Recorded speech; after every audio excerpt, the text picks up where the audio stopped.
Doctor امتیاز، type 1 کو جووینائل diabetes بھی کہتے ہیں، ارلی آنسیٹ بھی کہتے ہیں، یہ کیا اصطلاحات ہیں؟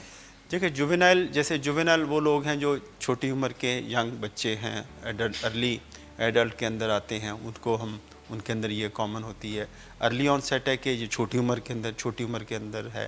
اچھا، اس میں بھی ایک بہت ساری ایک ویریشن ہے، یہ بھی جینیٹکس کے اندر رن کرتی ہے۔ اگر ماں یا باپ کو اگر ٹائپ 1 ہو تو اس میں جو بچوں کو ہونے کا خطرہ ہوتا ہے، تقریباً 12% تک خطرہ ہوتا ہے کہ ان کو ٹائپ 1 بچے کو ڈائبٹیز ہو سکتی ہے۔ لیکن اگر ہم اگر ہم اس میں اگر تھوڑی سی تفصیل میں جائیں تو ٹائپ 1 ڈائبٹیز کی بظاہر وجہ تو کو معلوم نہیں ہے، لیکن اس کو ہم آٹومین ڈیزیز بھی کہتے ہیں۔ وہ کیا ہوتی ہے؟ آٹومین ڈیزیز یہ ہوتی ہے کہ ہمارا جسم ہمارے جو لبلبے کے اندر جو بیٹا سیل جو انسولین بنانے والی فیکٹری، اس کے خلاف مدافعت بنا دیتا ہے۔ تو یہ آٹو امیون ڈیزیز ہے جو اپنے ہی قوت مدافعت خلاف ہو جاتا ہے، کیا یہ صرف لبلبے کے بیٹا سیلز کے خلاف ہوتا ہے یا اور بھی آرگنز کے خلاف ہو سکتا ہے؟ جی، اسی طرف میں آ رہا ہوں کہ اس میں یہ ہے کہ جو ٹائپ 1 میں سمجھیں کوئی ایسا جراثیم یا ایسا کوئی وائرس جسم میں داخل ہوا تو جسم نے اس کے خلاف مدافعت بنائی، اینٹی باڈیز بنائی یا ایسے سیلز بنائے جو اس کو وائرس کو ٹیکل کر سکتے ہیں، ایسی فوج تیار کی جو اس وائرس کو ٹیکل کر سکتے ہیں۔ اس جو وائرس کی شکل و صورت ایسی تھی کہ جو بیٹا سیل سے ملتی جلتی تھی۔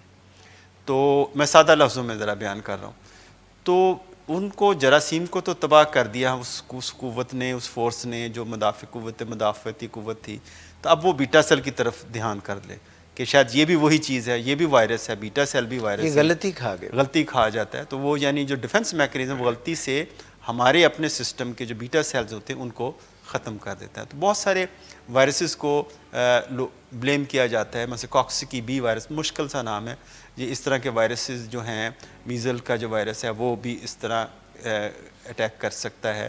تو وائرس کی وجہ سے لوگ کہتے ہیں کہ یہ عام طور پہ ہوتی ہے کہ وائرل انفیکشن بچے کو ہوئی اور اس کی وجہ سے جو مدافعتی نظام ایکٹیو ہوا، اسی ایکٹیو نظام نے ہمارے بیٹا سیل کو بھی تباہ کیا۔ پرانے زمانے کچھ ایک تھوڑا سا آئیڈیا بھی یہ تھا کہ جو بچوں کو گائے کا دودھ ہم پلاتے ہیں، ڈبے کا دودھ پلایا جاتا ہے، ماں کا دودھ نہیں دیتے، ڈبے کے اندر جو گائے کا دودھ استعمال کیا جاتا ہے ڈرائی ملک کی شکل میں، تو اس کے اندر کچھ ایسی اینٹیجنز ہوتی ہیں جو اس امیون سسٹم کو ایکٹیو کر دیتی ہیں۔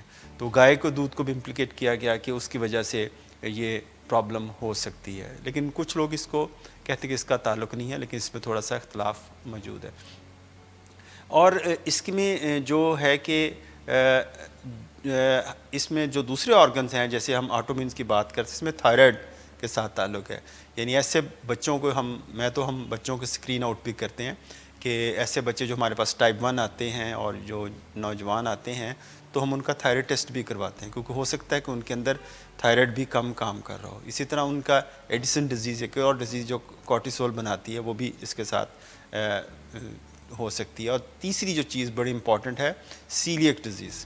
سیلیک ڈیزیز ایک ایسی ڈیزیز ہوتی ہے جس میں گندم جو مریض کو وہ ہضم نہیں ہوتی، گندم کی روٹی کھائے گا یا گندم کی بنی کوئی بھی چیز کھائے گا تو وہ اس کو ڈائریا ہو جاتا ہے اور اس کا جسم اس کو قبول نہیں کرتا۔ وہ گندم میں جو گلوٹن ہوتی ہے اس کے خلاف؟ جی، گلوٹن کے خلاف جو ہوتا ہے وہ گلوٹن ہائپر سینسٹیوٹی ہوتی ہے، تو یہ بھی ساتھ ایسوسیٹڈ ہوتی ہے۔ تو ہم عام طور پہ جو ٹائپ 1 ہمارے پاس آتے ہیں اس کو ہم تھائرائڈ کے لیے بھی ہم اسکرین کرتے ہیں اور سیلیک ڈیزیز کے لیے بھی جو ٹیسٹ کروائے جاتے ہیں، کیونکہ یہ عام طور پہ کافی بچے ہیں جو سیلیک ڈیزیز جن کو ہے اور ساتھ ٹائپ 1 بھی ہے۔ تو ہم یہ تینوں چیزیں، ہم تینوں ڈیزیز کو اکٹھا ہم لے کے چلتے ہیں، اس کو دیکھتے ہیں، اسکرین آؤٹ کرتے ہیں کہ وہ بیماری بھی ساتھ تو نہیں ہے۔ تو بظاہر یہ ایک آٹومین ڈیزیز ہے، اس کا علاج فوری طور پہ ہونا ضروری چاہیے۔